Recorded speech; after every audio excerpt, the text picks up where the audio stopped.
In today's video, I'm going to teach you how to delete a list in AWeber. By the end, you'll know exactly where to go, what to click, and what to expect after you remove a list. One quick note up front, only upgraded AWeber accounts can remove lists. If you're on a free plan, you may not see the option to complete this process. Start by heading to the List area.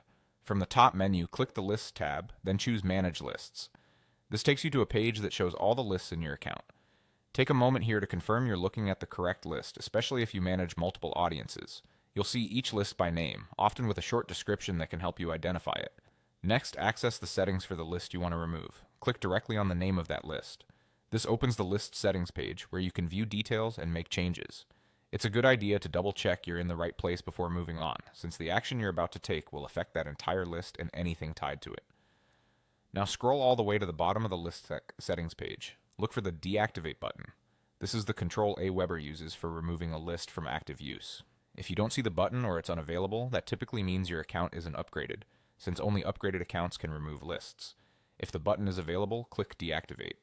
AWeber will ask you to confirm. Read the prompt carefully so you understand the impact. When you confirm, the list is deactivated and removed from your active lists, but it isn't gone forever right away.